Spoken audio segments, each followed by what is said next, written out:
Welcome to your favourite day of the week, everyone, and the Gunpowder plot had it all, didn't it? From shootouts to espionage, treachery to torture, and a failed assassination attempt. There wasn't a dull moment to be had with it. So why did a group of outlaws want to blow up Parliament and kill the King? And what did they hope to achieve?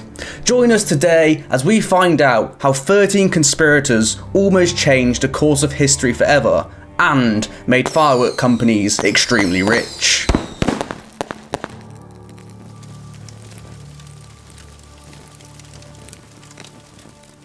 Although the Gunpowder plot took place in November of 1605, our adventure today begins in the year 1533, when Henry VIII claimed the title of the biggest fuckboy in history. Henry needed a son to secure the Tudor dynasty and avert the risk of civil war over disputed succession. After being married to Catherine of Aragon for 24 years, Henry was growing tired and impatient of Catherine's inability to produce him a male heir and wanted to marry Anne Boleyn, who he had been having an affair with. At the time, Henry was Roman Catholic and sought the Pope's approval for an annulment of his marriage on the grounds that Catherine had first been the wife of Henry's deceased brother. The Pope refused to annul Henry's marriage due to possible political repercussions from Catherine's nephew, King Charles V, who was the Holy Roman Emperor at the time. Henry was a devout Catholic, but his determination to marry Anne led to the Protestant Reformation of England and the Act of Supremacy in 1534, which declared that the King was the only supreme head on earth of the Church of England.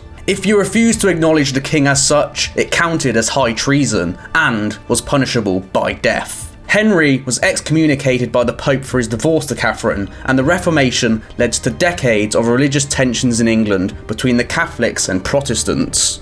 Under the rule of Henry's daughter, Elizabeth I, Catholicism became increasingly marginalised. To the Tudor state, all Catholics were potential traitors. They were forbidden to hear Mass, forced instead to attend Anglican services, with steep fines for those recusants who persistently refused. Despite the threat of torture or executions, priests continued to practice their faith in secrecy. In 1603, after 45 years on the English throne, Elizabeth's time came to an end. But she was unmarried, childless, and most importantly, refused to name an heir. All signs pointed to James VI of Scotland, son of Mary Queen of the Scots, who Elizabeth executed on her orders in 1587. The Catholics were excited at the prospect of James being king, as it suggested he had warmer feelings towards them than the dying Queen. James's wife, Queen Anne of Denmark, was also a Catholic, and James himself was making sympathetic noises. The early signs of James's reign was promising for the Catholics, as he was tolerant towards them, stopped collecting the recusancy's fines, and awarded posts to the Earl of Northumberland, who was a Catholic sympathiser. James was intent on bringing the long 29-year Anglo-Spanish War to an end, and freedom of worship for Catholics in England was a major objective of Spanish policy, causing constant dilemmas for James. He was distrusted abroad for the repression of Catholics, while at home he was encouraged by his Privy Council to show even less tolerance towards them. The relaxation of the rules under James's initial reign led to more visible Catholics, but it soon became clear that nothing had actually changed for them. Trying to juggle the religious demands of two different groups, James was becoming displeased at the increasing strength of the Catholics. During the late 16th century, Catholics made several assassination attempts on Protestant rulers in Europe and in England, including plans to poison Elizabeth I. In his political writings, James was nervous about the threat of assassination, and the discovery of two small Catholic plots in 1603 to assassinate him did not help their cause either. The Catholics were shocked and horrified by the minority who would plot this, but they are all tainted by the threat of treason now. In February 1604, James publicly announced his utter detestation of Catholicism, and within days, all priests had been expelled and recusancy fines reintroduced.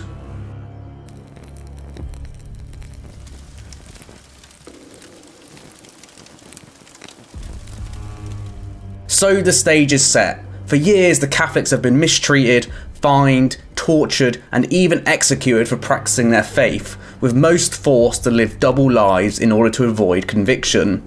The oppression was getting too much for them.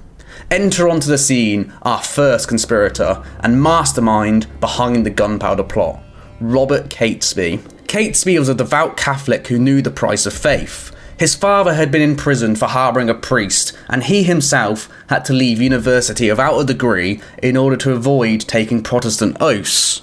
He possessed immense personal magnetism, which was crucial in recruiting and leading his small band of conspirators. The conspirators' aim was to kill James, as well as his councillors, his parliament, and all his close relatives at the state opening. They would then kidnap his daughter, Elizabeth, who was housed in Combe Abbey near Coventry, and install her on the throne as a puppet queen. The first meeting of the conspirators took place on the 20th of May in 1604, believed to be in the Duck and Drake Inn, located in Strand in London. Catesby was joined by his close friends Thomas Wintour, Thomas Percy and John Wright, as well as the most famous of the group, Guy Fawkes, who had been recruited from Flanders after serving in the Spanish army. Alone in a private room, the five swore an oath of secrecy on a prayer book as they discussed their plan to blow up Parliament. Shortly after the meeting, they leased a house in the heart of Westminster, installing Fawkes as a caretaker under the guise of John Johnson. The plotters originally thought they had until February 1605 to enact their plans, but it was announced in December that due to concerns of the plague, Parliament would not sit until November the 5th. During this time, King James continued with anti-Catholic policies, and the group grew from 5 members to 10. Robert Keyes, Robert Wintour, John Grant and Kit Wright were all relatives by blood or marriage to one or more of the original 5 conspirators. Thomas Bates, not of any relation to the 5, had loyalty equally firm as he was one of Catesby's servants. On March the 25th, the group took out a lease to an undercroft that lay directly beneath the House of Lords, where the Parliament opening would be held. Undercrofts were a common feature in this time period, used to house food and firewood, and this was the perfect location for the group. Over the following months, 36 barrels of gunpowder would be stored in this undercroft, which was enough to blow everyone and everything in the vicinity high into the sky. The months leading up to Parliament's opening saw the group recruit their final 3 members, Ambrose Rockwood, Francis Tresham and Sir Everard Digby. Rockwood and Digby owned large estates which were essential for the planned uprising, and Tresham was Catesby's cousin through marriage. Back in London in October, the final details of the plan were put in place. Fawkes would light the fuse and then escape to continental Europe. Simultaneously, while the explosion went off, Digby would lead an uprising in the Midlands and capture James's daughter Elizabeth and install her on the throne as the puppet queen. In Europe, Fawkes would argue and explain the plotters' case to the continental powers for acceptance of their cause or even support.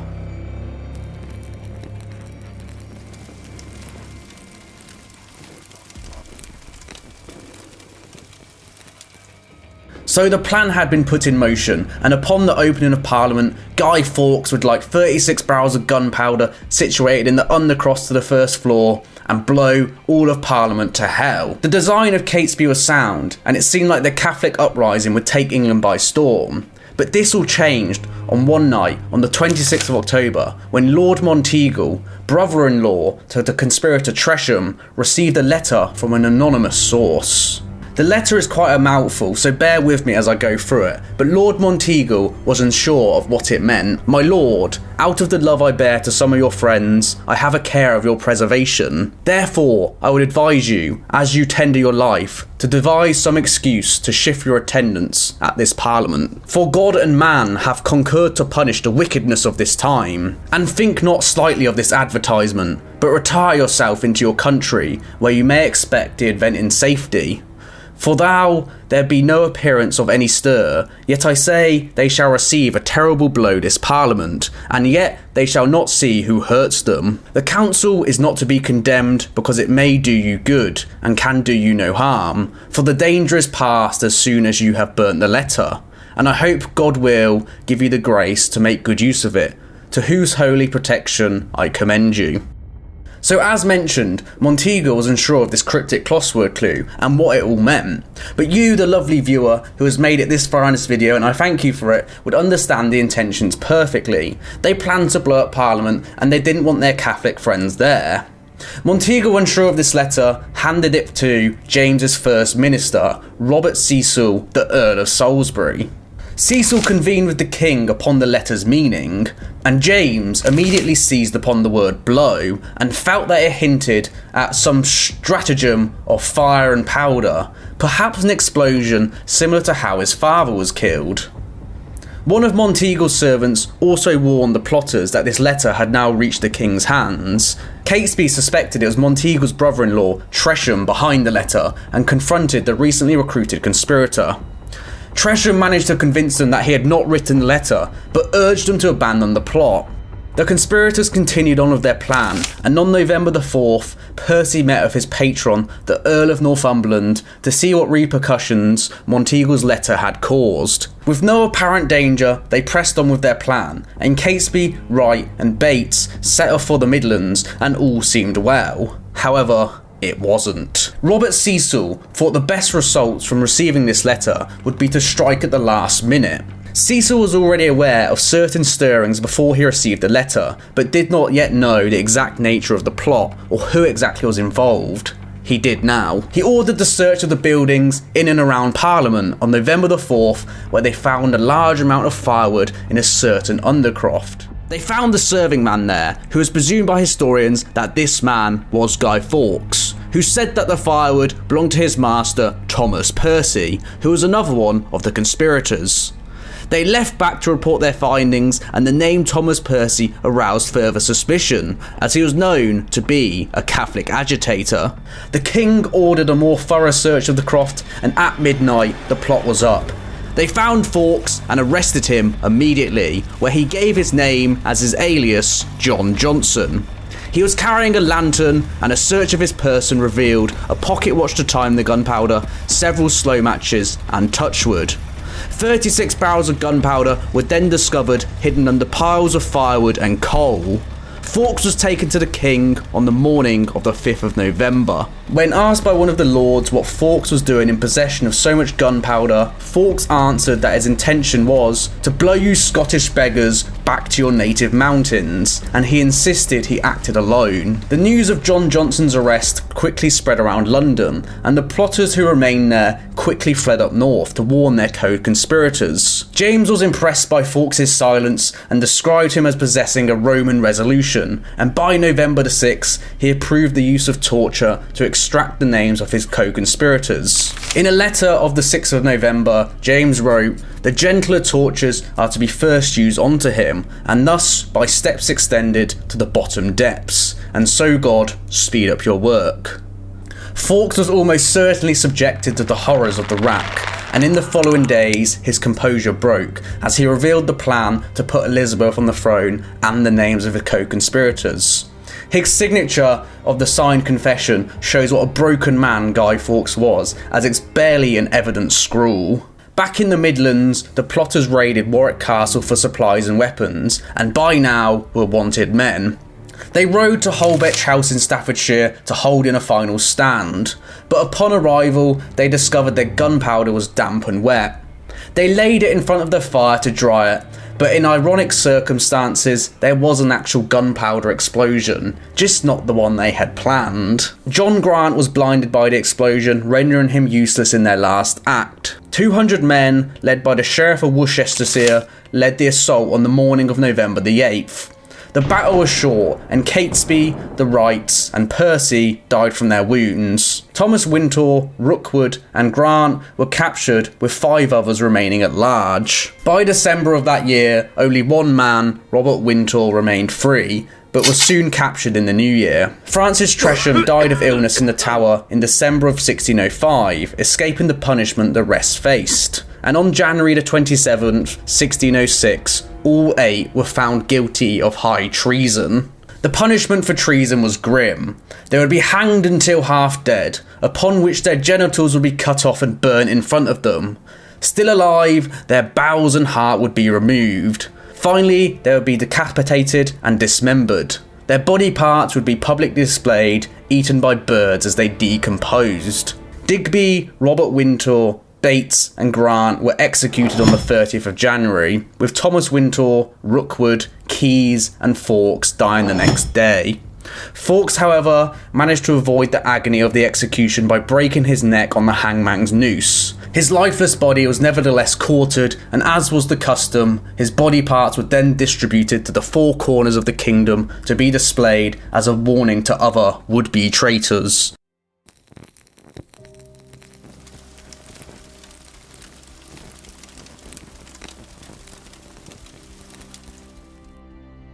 The legacy of the 13 men who plotted to blow up Parliament is still felt today. On the 5th of November 1605, Londoners were encouraged to celebrate the King's escape from assassination by lighting bonfires, and in January 1606, an Act of Parliament designated each 5th of November as a day of thanksgiving for the joyful day of deliverance, which is still celebrated in Britain each year as Bonfire Night. It was the ordinary Catholics, however, who suffered the longest as a result of the Gunpowder Plot. New laws were passed preventing them from practicing law, serving as officers in the army, or voting in local parliamentary elections. Furthermore, as a community, the British Catholics would be stigmatised for the next centuries, and it was not until 1829 they were allowed to vote again. In the 2005 ITV programme, The Gunpowder Plot Exploding the Legend, a full-size replica of the House of Lords was built and destroyed with barrels of gunpowder, totalling 1 ton of explosives. The experiment demonstrated that the explosion, if the gunpowder was in good order, would have killed all those in the building. According to the findings of the programme, no one within 330 feet or 100 metres of the blast could have survived. The explosion would have been seen from miles away and heard from further away still. Even if only half of the gunpowder had gone off, which Fawkes was apparently prepared for, everyone in the House of Lords would have been killed instantly. And there you have it. Although Guy Fawkes is most famously associated with the Gunpowder Plot, there were 12 other conspirators who shaped the future of Britain. Like the video if you haven't already, and subscribe if you haven't already, why not? I've been Jamie's Day, your favourite day of the week. Thank you all for watching, and this was the Gunpowder Plot. I'll see you all next time, peace.